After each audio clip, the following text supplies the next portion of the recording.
I will start our next story with a flashback. The year was 1987, the Cold War was thawing. Mikhail Gorbachev was in Murmansk. It's a Russian city located above the Arctic Circle. And here, Gorbachev gave a landmark speech. He wanted to end the militarization in the Arctic. Important words, followed by important actions. World powers signed an agreement. No matter what, geopolitical rivalries will not affect the Arctic. That's what they agreed to. They signed this in 1996. And they abided by this until now. But the war in Ukraine has changed things. That spirit of cooperation is gone, and the Arctic is at a crossroads. This region is not just the frozen high north of the planet. It has immense strategic and environmental significance. It keeps the Earth's climate in balance. It regulates the world's temperature. Plus, it is sitting on a pile of wealth. Billions of dollars worth of untapped gas and oil. The Arctic is home to 13% of the world's undiscovered oil. And 30% of the world's undiscovered gas, uranium, rare earth metals, gold. You name it and the Arctic has it. So who cares about the climate when there is so much money to be made? World powers want this wealth. The Arctic is their new battleground. And billions of dollars of resources are the prize. Whoever gets there first is the winner. And as of today, Russia is leading this race. President Vladimir Putin has launched a new project, a major Arctic project to tap liquefied natural gas, LNG. It's called the Arctic LNG-2 plant. The project is worth $21 billion. It aims to produce 19.8 million tons of LNG every year. The projects of LNG production are undoubtedly important because they give multiple effects for the whole economy. They allow us to regain a much needed share of the global market of LNG. They allow us to develop adjacent industries. The first project was successfully fulfilled and it works now. We have all reasons to believe that the second Arctic LNG-2 will be fulfilled on time and with proper quality. And this isn't Russia's first project in the Arctic. It's in fact their second one, and a very big one. How did Russia get this lead? They have geography to thank for that. 40% of the Arctic is Russian. Russia's coastline accounts for 53% of the Arctic Ocean coastline. 2 million Russians live in the Arctic. Its oil and gas economy depends on Arctic drilling. So Moscow treats the region as its turf and behaves like it has the first dibs on it. Russia's first grand project here was the Yamal LNG plant, one of the largest LNG projects in the world, and now they're working on a second one. The idea is to tap energy resources and control a new sea route. That's the Northern Sea route. Let's pull up the map for you. The Suez Canal is the world's preferred transit route. Any delivery from the Arctic goes all the way around Europe, through the Suez Canal, and then into Asia. As you can see on the map, this is a distance of around 21,000 kilometers. Russia is offering an alternative, a shorter route called the Northern Sea route. It connects the eastern and western parts of the Arctic Ocean. This route is around 13,000 kilometers long, so much shorter and so cost effective. It almost cuts the distance between Europe and Asia by 40%, by almost 40%, and it will save time and money. But the world doesn't use it because the Arctic has icebergs and a harsh environment. This obstructs cargo-carrying vessels, and worse, ships run the risk of colliding with them. But now climate change has melted some of that ice, so the route is clearer, and Moscow wants to make the most of it. It's not the only one eyeing this prize, though. China, too, has been at it. Chinese President Xi Jinping dreams of a polar Silk Road, one that would connect the two continents. So Putin wants to tap the energy resources of the Arctic and control an alternative sea route. Xi, too, wants a slice of the pie. Where does that leave the West? Far behind. They don't have the experience or the presence. So they're doing what they do best, taking the moral high ground. The West says exploitation of Arctic oil and gas will hurt the planet. They're right, it would. But when has that stopped them, or anyone for that matter? Meanwhile, China is digging another hole for itself. No, this is not a metaphor, although that holds too. This story is about China drilling another massive hole into the crust of the earth. They started last month. The first one they started last month. China began drilling a 10,000-meter hole in the Xinjiang region. They said it was for scientific exploration.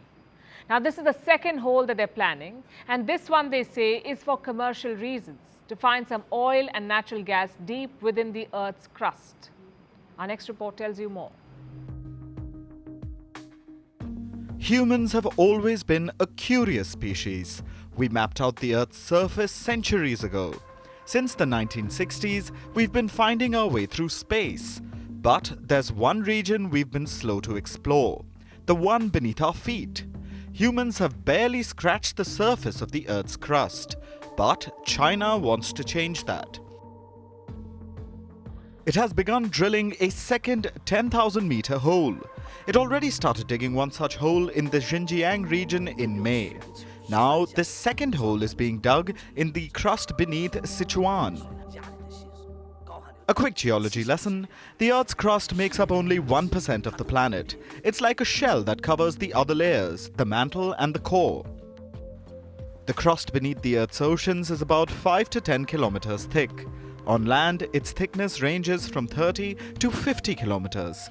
That's barely anything considering the size of the Earth. But despite the crust being such a small layer of the planet, humans haven't been able to investigate too deep.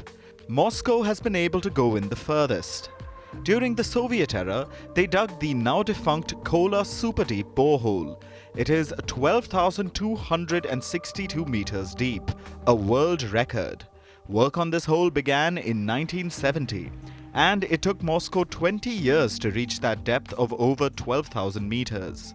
But the appetite to dig deeper seemed to have vanished in the last few decades. After all, it didn't make a lot of commercial sense. The Earth's crust is hard to pierce. It involves a lot of science and specialized equipment, something that can dig up and remove kilometers upon kilometers of rock. And it's not just rock down there. The Earth's crust has layers of liquid and gas that can hamper drilling machines as well. Not to mention, the drills need to work in temperatures that can cross 260 degrees Celsius. So you can imagine that the excavators will be expensive. The cost just didn't seem worth it to most countries. But that's not the case with China. When it began digging the first hole in May, the hole in Xinjiang, China said it was for scientific purposes. Chinese state media had called it a telescope into the deepest end of the Earth.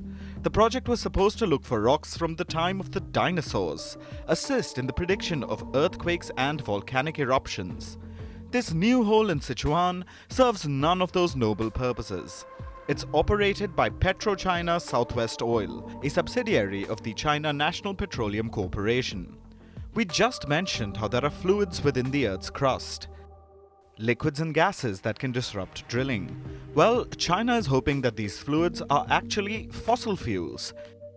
In May, a Chinese oil firm reportedly discovered substantial oil and natural gas at a depth of about 8,500 meters.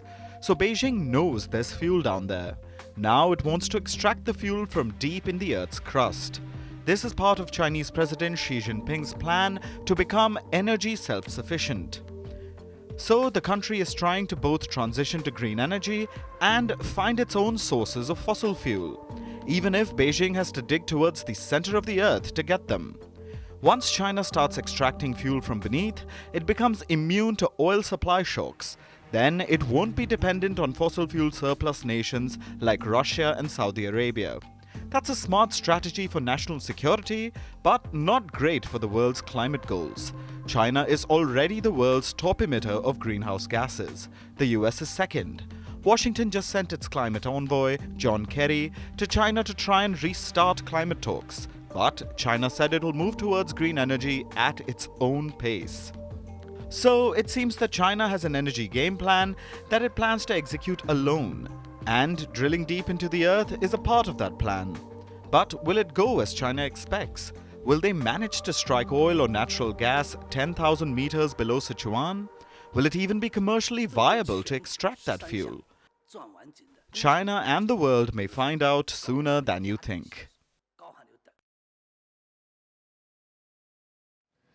Back to India now. New Delhi hosted an important visitor today, Sri Lanka's President Ranil Wickremesinghe. He met Prime Minister Narendra Modi, also President Draupadi Murmu.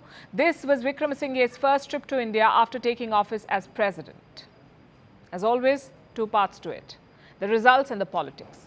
The results can be divided into three: connectivity, energy, finance. India and Sri Lanka have agreed to resume passenger ferry services. They will also increase the number of flights. One decision that stands out is a land bridge. Now, as you know, India and Sri Lanka are separated by water. The distance at one point is only 50 kilometers, 50. The idea is to link them. Both sides have agreed to conduct feasibility studies. So that's connectivity. Now to energy. An oil pipeline is being proposed between India and Sri Lanka. It is expected to cost around $4 billion. Now, pipelines are better than ships. They cost less and are more reliable for trading oil. India also agreed to pump more money into the Trincomalee tank farm. It's located in northern Sri Lanka. The plan is to turn it into a massive industrial and energy hub. Finally, economic cooperation. Sri Lanka had decided to use the rupee for bilateral trade. They will also use the UPI now. That's India's online payment system. So some important deals and decisions. But beyond that, what was the mood in New Delhi? A bit frosty, I would say. Wickremesinghe took charge in July last year. He had to wait 1 year, one whole year to visit India. Normally, Sri Lankan presidents do not take that long. Look at Wickremesinghe's predecessor, Gotabaya Rajapaksa. He took charge as president in November 2019. Within days, India's foreign minister paid him a visit. By the end of the month, Gotabaya had also flown to New Delhi. So 1 year is a long wait, and it tells you a story. The story of how India-Sri Lanka relations have changed. There is a new elephant in the room, or rather, a dragon. Wickremesinghe says his country will be neutral between India and China. Neutrality may sound okay for China, but for India, it is a downgrade. Colombo has historically been their sphere of influence, India's sphere of influence. But in the last decade, the dynamic has changed. Around 20% of Sri Lanka's external debt is to China. What's worse, they're playing hardball. All other lenders are negotiating together with Colombo, but not China. They say, let's settle this bilaterally. These loans and investments give China a lot of clout. Consider what happened last year. A Chinese spy vessel docked at the Hambantota port. India objected to this voyage, but Sri Lanka was powerless to stop it. So security and strategy are two big worries for India. Prime Minister Modi emphasized on this. Listen to this. हमारा मानना है कि भारत और श्रीलंका के सुरक्षा हित और विकास एक दूसरे से जुड़े रहे हैं और इसलिए यह आवश्यक है कि हम एक दूसरे की सुरक्षा और संवेदनाओं को ध्यान में रखते हुए साथ मिलकर काम करें. And how did Wickremesinghe respond to this? He said nothing about security. The Sri Lankan president was more focused on other things like economic cooperation and connectivity. I believe that my visit to India has provided an opportunity to review our bilateral relationship, leverage the strength of geographical and civilization links, reinforce trust and confidence for our future prosperity in the modern world. Where does this relationship go from here? Well, until last year, Sri Lanka was moving into China's grasp. The Rajapaksa brothers saw to that. But the protests gave India an opportunity. New Delhi gave financial aid worth $4 billion. The optics were good. China, the dangerous lender, and India, the helpful neighbor. But 1 year on, China has not disappeared from the island. In fact, they're back with a vengeance. In the month of May this year, a Chinese company bagged an important deal. They're developing a port complex in Colombo. So Sri Lanka's business with China is far from over. They may not like it, but they need that money. What can India do to counter this? For starters, the $4 billion assistance is history. We can't keep talking about it. Sri Lanka needs more investments and loans to reset their economy. But is India willing to splurge? Some of the deals signed today do signal some willingness. India is looking to invest in core infrastructure, things like connectivity and energy. But don't expect instant results. This is likely to be a long game of influence because Sri Lanka cannot abandon China overnight. And given the right investments and support, it could eventually happen.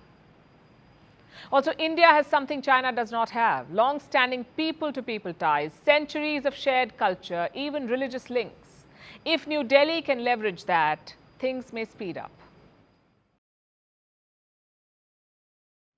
And now let's move from drilling a hole in the planet to, metaphorically, drilling a hole in one's brain, because that's what education in the US state of Florida is beginning to sound like. It's the home state of the two top Republican presidential candidates, former US President Donald Trump, who moved there a few years ago, and Ron DeSantis, who's also the governor of Florida. Now, DeSantis is on the war path against common sense, it seems. I say this because of the state's new school curriculum and how the history of slavery will be taught in the US now. In Florida, teachers will have to teach students about the supposed benefits of slavery. Yes, benefits of slavery and how it helped slaves. We're not making this up. Here's a report. Florida governor and US Republican Party presidential candidate Ron DeSantis had once said, "Florida is where woke goes to die." But it seems like common sense is also meeting the same fate.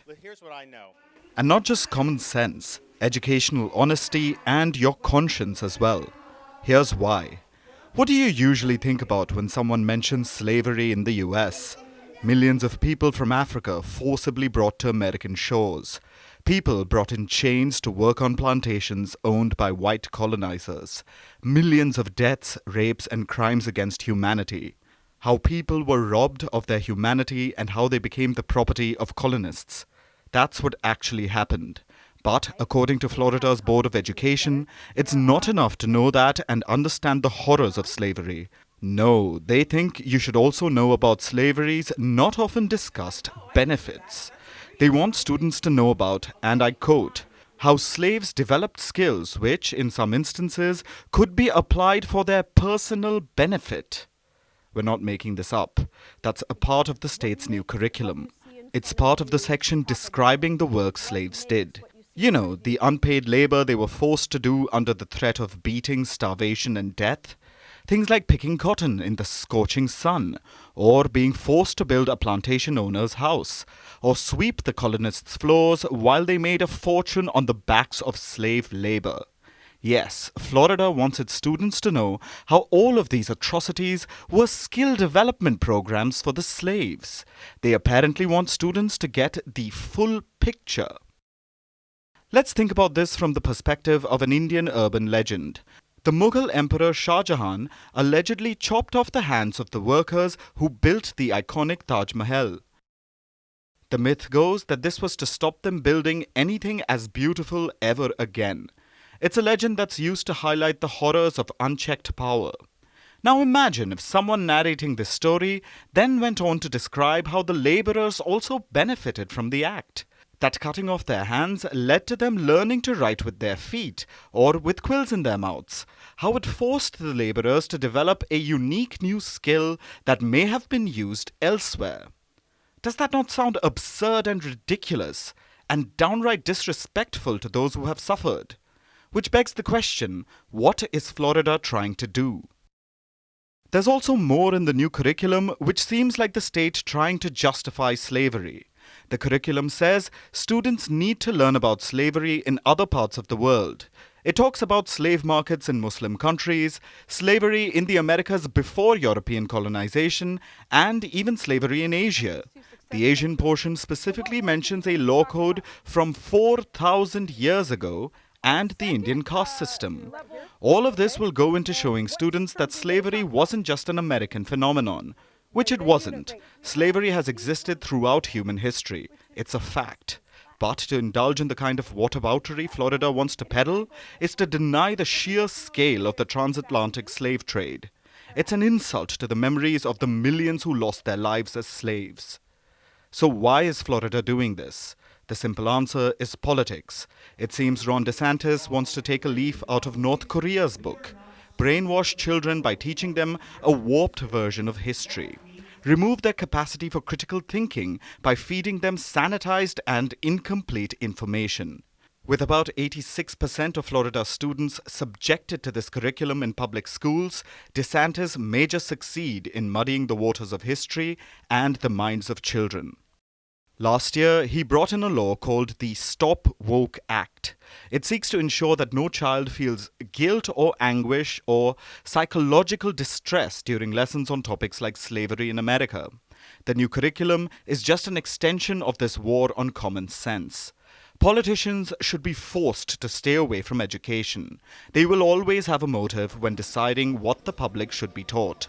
So politicians should leave it to the professors, because subjects like slavery need nuance that forces us to confront the mistakes and horrors of our past while moving towards a brighter future. Because you know the old adage, those who don't learn from history are doomed to repeat it. So tough times for the world. There is inflation, layoffs and pay cuts. But not for King Charles of Britain. Forget pay cuts, he's all set to receive a massive pay hike.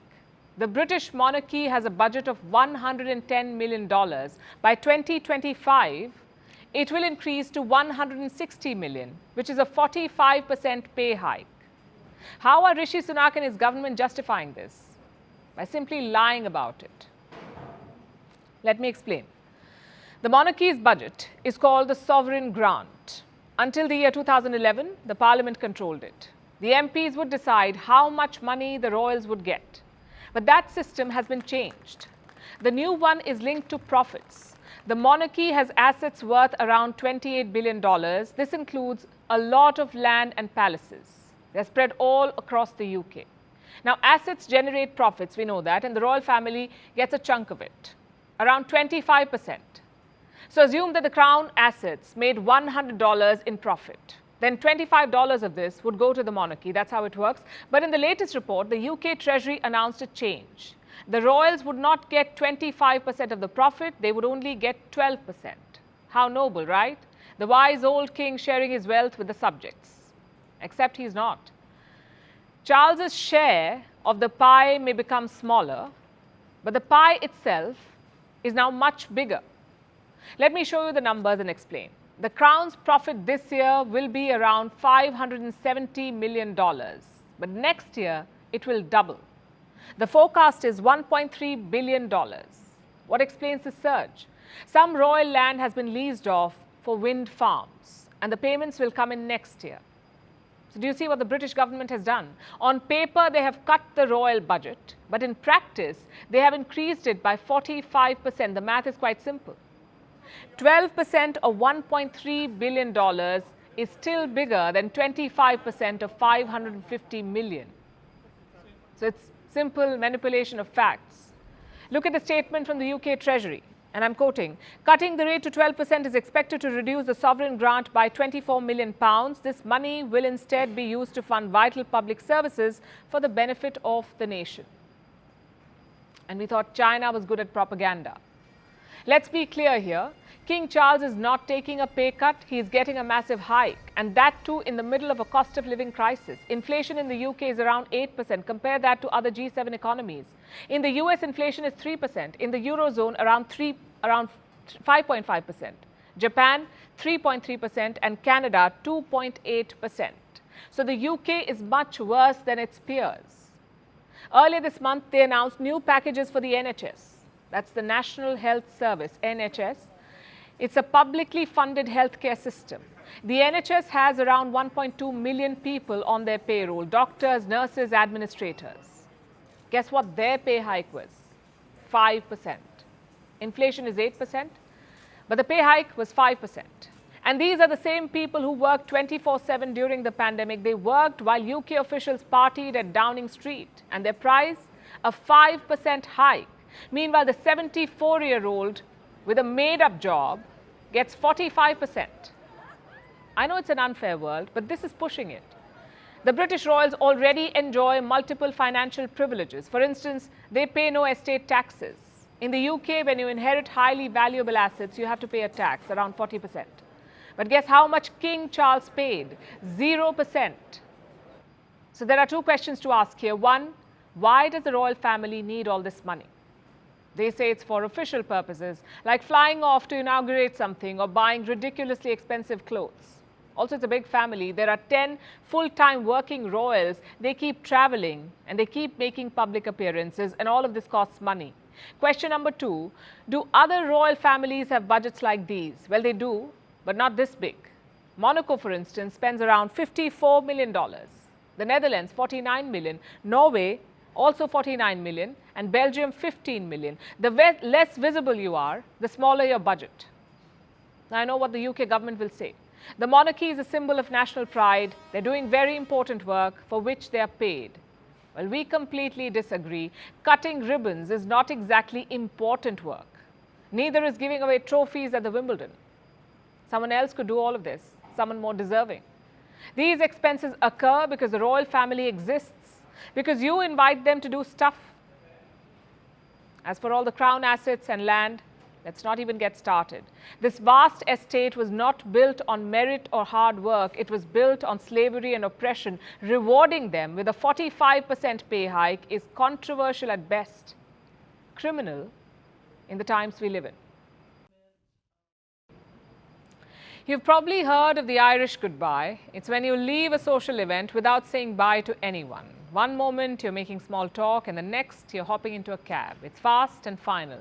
But today, let me tell you about the Dutch goodbye. It's not a real thing, but maybe it should be, because the Dutch really want people to say goodbye. I'm talking about the tourists who flock to the European country in large numbers. The Netherlands has become a victim of its own popularity thanks to over-tourism. Over-tourism. That word sounds like a good thing, but it isn't really. Let me tell you why. Over-tourism refers to a big increase in tourist numbers. Basically, increase at such a high volume that it becomes a bad thing. It negatively impacts a country, like its local residents and environment. A big example of this is Amsterdam, capital of the Netherlands. It attracts 20 million visitors every year.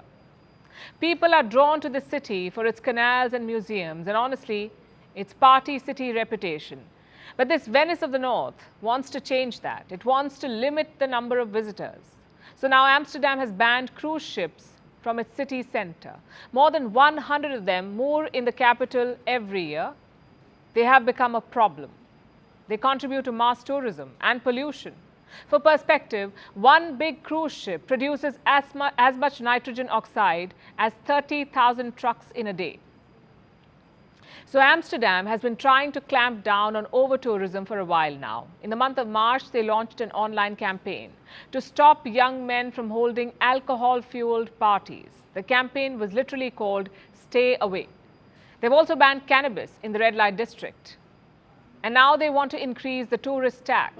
Amsterdam already has the highest in Europe. Last year, they earned some $155 million in tourist tax. But nothing is dissuading the visitors. This is the post-pandemic travel boom, or what they call revenge tourism. Greece expects 30 million visitors this year. Spain had 8.2 million tourists arriving in the month of May alone. Flight costs have increased in the last few years. Hotel prices have soared more than 50%. Tourist taxes have gone up. Yet people are undaunted. They want to travel to faraway lands. And what do they do when they get there? Usually click selfies. And no one hates it like Italy does. Its town of Portofino was visited by so many tourists that they blocked the traffic. Tourists were stuck in selfie-taking positions. So now the town has slapped a $300 fine against selfies. Even though tourism is a big draw for Italy, it makes up about 13% of their GDP. But they're also beginning to despair of it and imposing draconian measures like this one. Walking in flip-flops on certain roads will earn you a fine of over $2,700. Snacking in the center of Venice is not allowed. Sitting on the steps in Rome will lead to a $270 fine. One Italian beach even forbids you from making sand castles. The list seems endless. And over-tourism, by the way, is not just a European problem. Places like Bali, Bhutan, Peru and Thailand also suffer from it. They too have imposed measures, from increasing tourist taxes to imposing hiking bans like in Bali. It's obvious that tourism is a good thing for a country. It helps create jobs. But sometimes tourism expands so much it fails to acknowledge its limits. It turns destinations into the opposite of what they once were: overcrowded, overwhelmed, and damaged. Bad for the locals and depressing for the visitors.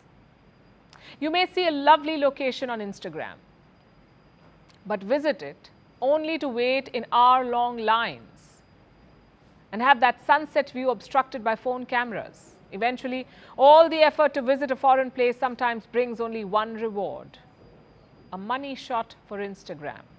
Think about it. And now it's time for Vantage Shots, images that tell the story. But first, let me ask you a question. What happens when 500 large golden dogs meet in one place? It makes for the most adorable Vantage shot.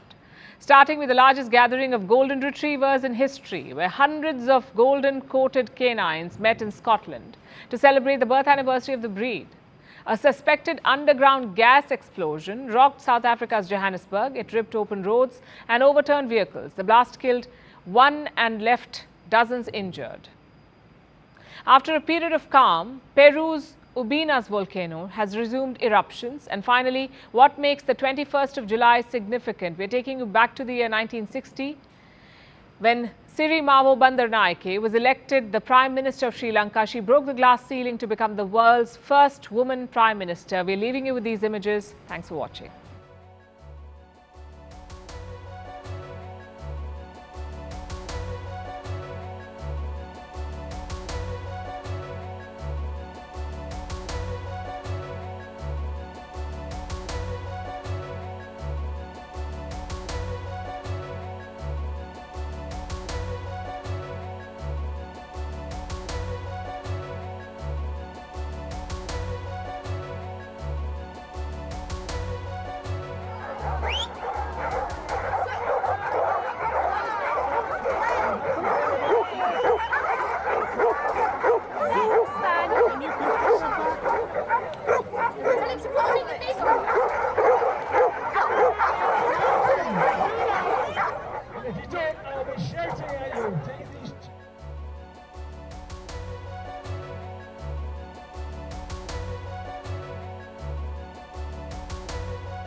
A bomb or something exploded.